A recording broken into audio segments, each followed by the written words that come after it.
Salve rapaziada do Breaking Zone em Fórmula 1, sou o Domênico novamente, estamos aqui começando o quadro Além da Fórmula 1, onde tratamos as categorias, obviamente, fora da Fórmula 1 e as categorias de base ao redor do mundo.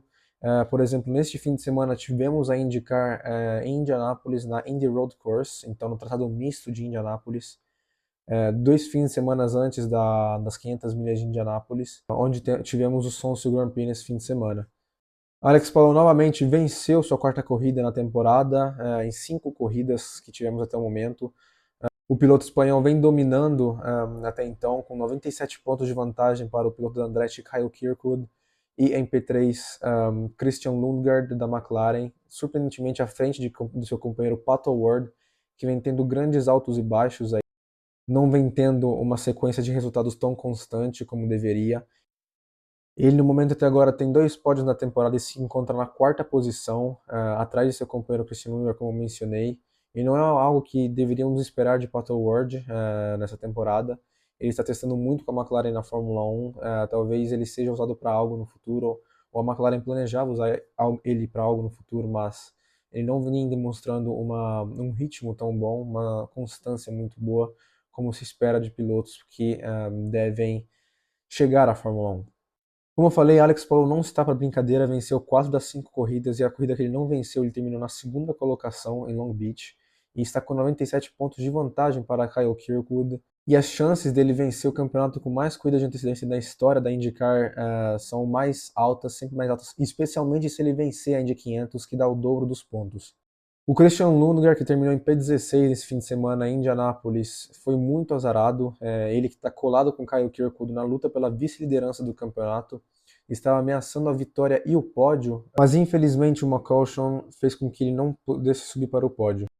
Um piloto que todos sabemos que deveria estar dando o melhor de si, buscando os melhores resultados possíveis, é o Colton Herta no momento, que se encontra na 9ª colocação apenas da tabela da IndyCar. Ele que está lutando por uma vaga na Cadillac na Fórmula 1, e ele ainda não tem a superlicença, então ele precisaria de uma 5ª posição na tabela final da IndyCar nesse ano para poder conquistar o pontos de superlicença para poder se inscrever ao Campeonato da Fórmula 1 de 2026 com a Cadillac. No momento é falado que Colton Herta está fora da batalha da vaga na Cadillac na Fórmula 1, então a gente vem tendo Sérgio Pérez e Guanyu Zhou, como esperado antes, como a dupla favorita para entrar na Cadillac e pilotar pela Cadillac em 2026 na Fórmula 1. Quem acompanhou a IndyCar nesse fim de semana foi a Enginext em Indianápolis. Obviamente vimos um campeonato dominado até então por Dennis Hauger, que saiu da Fórmula 2 no fim do ano passado. Neste fim de semana em particular, a Enginext teve 2 corridas, onde os grids das 2 corridas foram determinados em base à divisão de carros em 2 grupos na classificação, e viu o Dennis Hauger ser o mais rápido no grupo dele, mas infelizmente as condições da pista não estavam tão favoráveis quanto a do grupo de Locke Hughes, que era seu companheiro que se classificou em P1 no grupo dele e obteve o tempo mais rápido. Então Dennis Hauger largou em P2 em ambas as corridas. E obviamente seu companheiro australiano Locke Hughes largando na pole. Um toque na largada viu Dennis Hauger cair para P21 e Locke Hughes disparou na ponta e acabou vencendo a corrida. Dennis Hauger conseguiu recuperar 13 posições e terminou em P8. Já na segunda corrida, Dennis Hauger conseguiu ter uma largada mais limpa. Locke Hughes o segurou por algumas voltas e Dennis Hauger conseguiu ultrapassar ele após a segunda caution que saiu na pista, vencendo assim sua terceira corrida de 4 na temporada da IndyNext até então. O brasileiro Caio Collet vem se mantendo bem constante até agora no seu segundo ano de IndyNext, na 4ª posição atrás de Miles Roloff, que foi campeão da USF 2000 Pro ano passado, com 2 pódios e um P5 na corrida 2 em Indianápolis. Infelizmente no Alabama ele teve uns problemas e acabou terminando em P19. Indo para a Ásia, a Fórmula E volta em Tóquio nesse fim de semana com um duplo round de corrida número 8 e número 9, que terá a presença do Pit Boost, como temos em todos os duplos rounds, onde temos 2 corridas no mesmo fim de semana. Na primeira corrida temos sempre o Pit Boost, ou seja, um pit stop para recarregar o carro, que é um experimento que a Fórmula E está fazendo nessa temporada. A gente viu a primeira em Jeddah e tivemos uma corrida muito emocionante naquele fim de semana. A pista foi reasfaltada e os pilotos não veem a hora de correr em Tóquio, que é uma pista com uma reta muito longa, e nos últimos metros temos 2 chicanes onde requer muita precisão para os pilotos. Oliver Round vem mantendo seu momento desde o ano passado e venceu a corrida 1 em Mônaco e disparou na liderança do campeonato com um P2 que conquistou na corrida 2 de Mônaco, abrindo 48 pontos para o piloto da Porsche Antônio Félix da Costa. O piloto português teve 2 abandonos nessa temporada por conta de acidentes, mas fora disso, ele vem mantendo uma constância muito importante que é muito difícil de manter na Fórmula E. com 3 pódios e nenhum resultado fora do top 10. Pascal Wehrlein, que com certeza vai estar na luta pela vitória nesse fim de semana, está logo atrás de Antônio Félix da Costa e 1 ponto separa os dois pilotos da Porsche. Após 3 semanas de pausa, nesse fim de semana da Fórmula 1 teremos Fórmula 2 e Fórmula 3 em Imola. Lembramos que a Fórmula 2 correu em Jeddah no fim de semana do dia 20 de abril e a Fórmula 3 teve sua última etapa no Bahrein uma semana antes disso. A Fórmula 2 conta com Richard Verschoor, o experiente, em sua 5ª temporada na Fórmula 2, liderando o campeonato logo à frente de Pepe Martí e Leonardo Fornaroli. Leonardo Fornaroli, que a gente sabe como ele não venceu uma corrida na sua temporada da Fórmula 3 em que ele foi campeão. Então ele é um piloto que consegue manter uma constância sem muitos altos e baixos, consegue ficar sempre ali lutando pela vitória e conquistando pódios.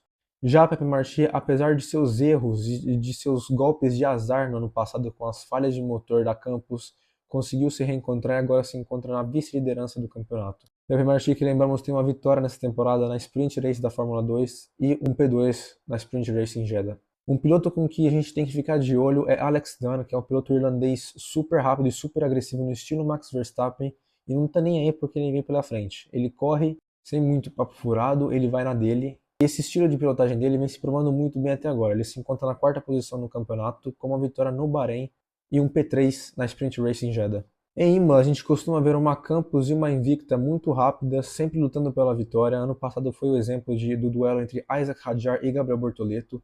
Então, nesse fim de semana, não se surpreenda se a gente vê Leonardo Fornaroli, Arvid Lindblad e Pepe Martí lutando pela vitória e na classificação pela pole. A gente lembra que os carros da Retec foram apreendidos no final de abril por conta desse lance do William e do Oliver Oakes, mas aparentemente os carros foram liberados e talvez Dino Beganovic, Martinez Stenson e Luke Brown não devem ter problemas nesse fim de semana em Imola. Dois pilotos que têm que se reencontrar na sua fase boa são com certeza Gabriele Mini e Sebastian Montoya.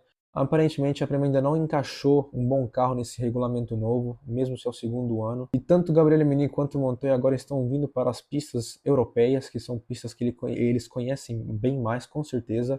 Então a gente espera ver um resultado melhor, talvez uma ameaça para o pódio nesse fim de semana em Imola. Já na Fórmula 3 temos o brasileiro da Ferrari Driver Academy, o Rafael Câmara, liderando o campeonato. Ele que até agora venceu ambas as feature races que houveram nesse campeonato.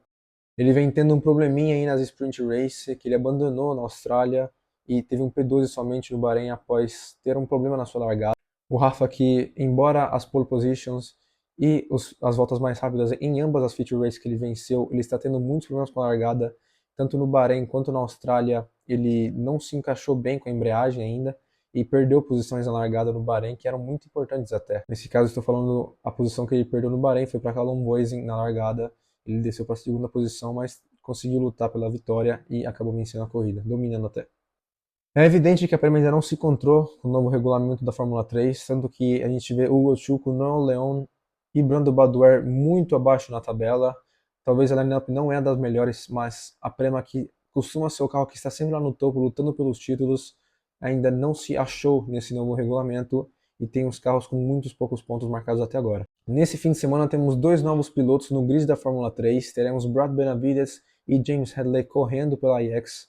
Brad Benavides que correrá até o fim da temporada substituindo Javier Sagrera, que decidiu deixar o campeonato, não se sabe ainda se por motivos financeiros ou não, mas o management dele declarou que ele quer procurar mais oportunidades. E James Hadley cobrirá o carro 3 da IX, que estava rotacionando os pilotos até agora porque eles não achavam o piloto com o budget completo do então. Slater, no caso, ele tem um full-time na Freca, então ele não podia correr nessa temporada com a IX. E Nikita Bedrin faltou orçamento. Ele correu somente em um fim de semana nessa temporada, que foi o da Austrália, e fez muito bem com o carro da IX. Tanto a MP Motorsport quanto a Van Amersfoort Racing são 2 equipes, ambas as holandesas, muito rápidas em Imola. Então não se surpreendam se a gente vê pilotos como Ivan Domingues, Théophile Nauel ou Santiago Ramos ali no top 10, talvez top 5 ou pódio também. Principalmente o Ivan Domingues, que tem muita experiência em Imola desde os carros da Fórmula 4. Já agora, passando para a Freca, para a sua 2ª etapa em Spa-Francorchamps, a gente tem Evan Jutter liderando após um excelente desempenho em Misano, com o P2 na corrida 1, corrida que foi vencida por Matteo De Paulo, que agora é o vice-líder do campeonato.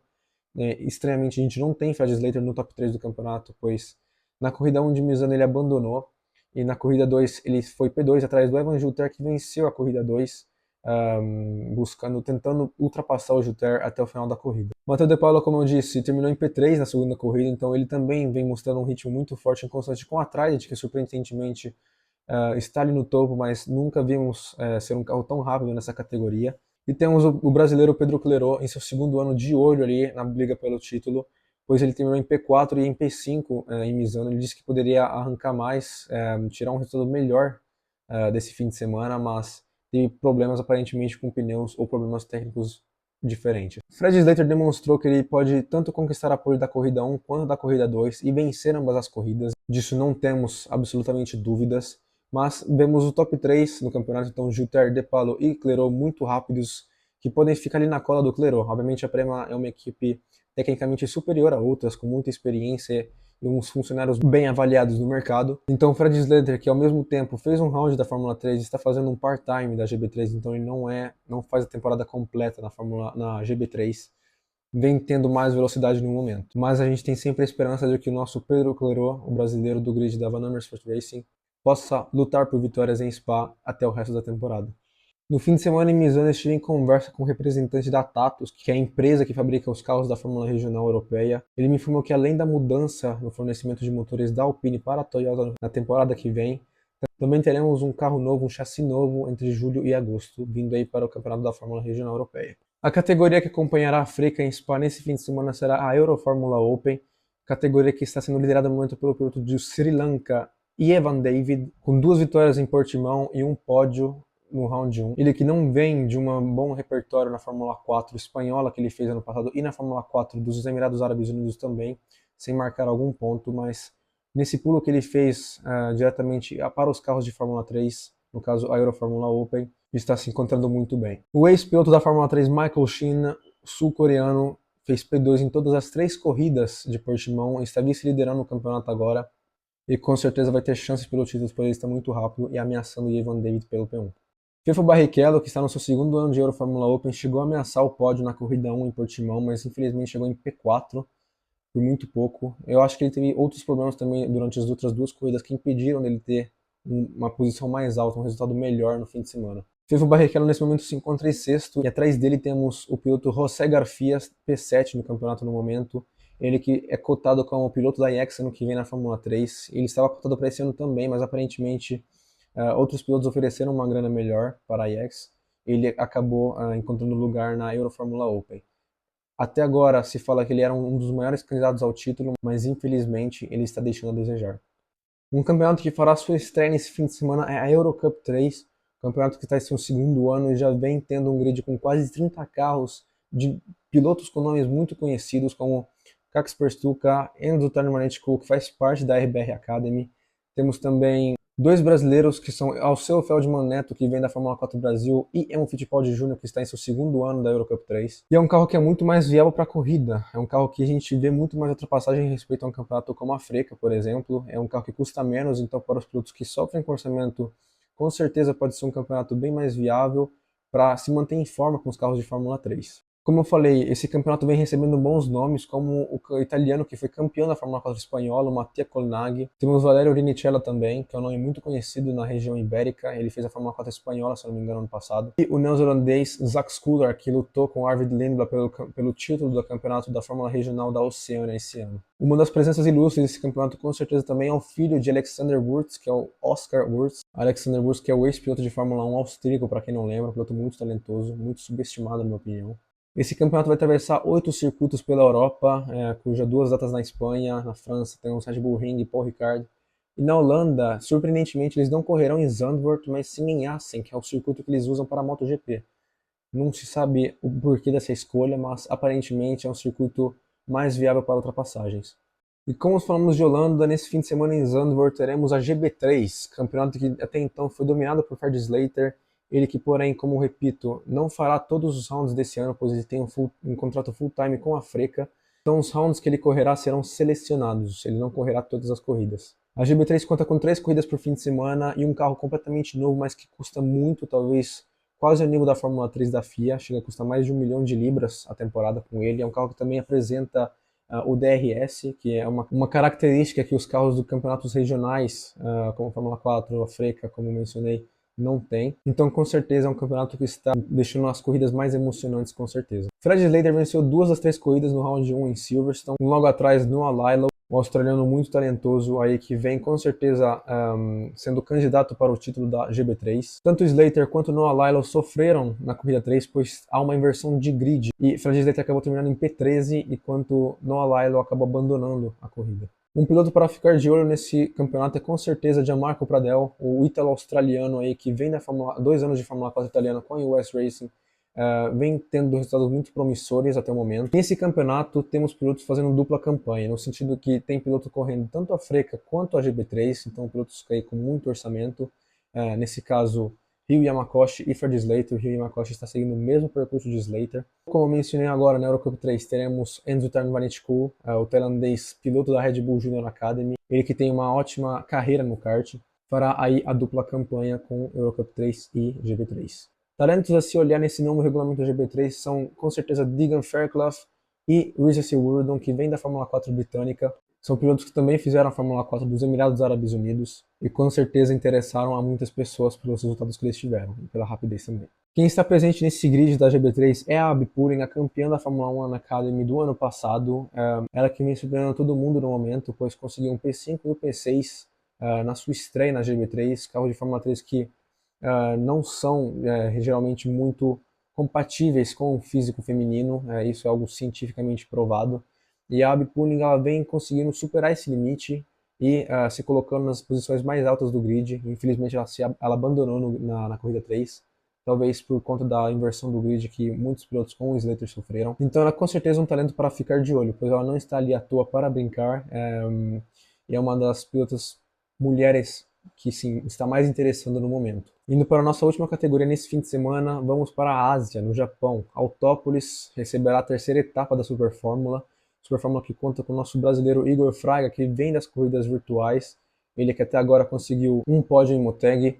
O piloto brasileiro, após fazer essa transição do virtual para o real, está evoluindo aos poucos e quem sabe veremos ele logo logo lutando pelos títulos. É um campeonato em crescimento que, graças ao iRacing também, vem interessando muitos pilotos estrangeiros, então principalmente europeus. Temos pilotos como Zachary David, Oliver Rasmussen, o argentino Sasha Fenestras, que estava na Fórmula E ano passado, e até mesmo o Zachary David, o filipino, que estava para correr, a ponto de correr na Freca, tanto que ele fez os testes de pré-temporada em Misano, mas acabou deixando a Fórmula Regional de lado e indo para a Super Fórmula Lights, que seria uma Fórmula 2 da Super Fórmula. O campeonato no momento se encontra numa disputa muito acirrada pelo título, com os pilotos Ota e Makino nas primeiras duas posições, que um ponto separa eles no momento. Ambos têm 3 pódios e 2 vitórias para cada um. Quem está atrás deles é o piloto conhecido da Red Bull Junior Academy, o Ayun Iwasa, 20 pontos atrás da liderança do campeonato. Ele que rapidamente encontrou ritmo com esses carros da Super Fórmula, então está parecendo um ano muito promissor para ele. Talvez ano que vem, se ele repetir o ano na categoria, quem sabe ele lutar pelo título desde cedo. Então é isso, rapaziada. Essas são as categorias, uma visão geral das categorias que teremos nesse fim de semana. Também uma visão geral de uma das categorias que tivemos no fim de semana passado, por exemplo, a IndyCar. Mas enfim, espero que vocês tenham gostado do vídeo. Se inscrevam no canal, não deixem de comentar e compartilhar o vídeo, que é muito importante para nós. E a gente se vê na próxima. Valeu e eu fui!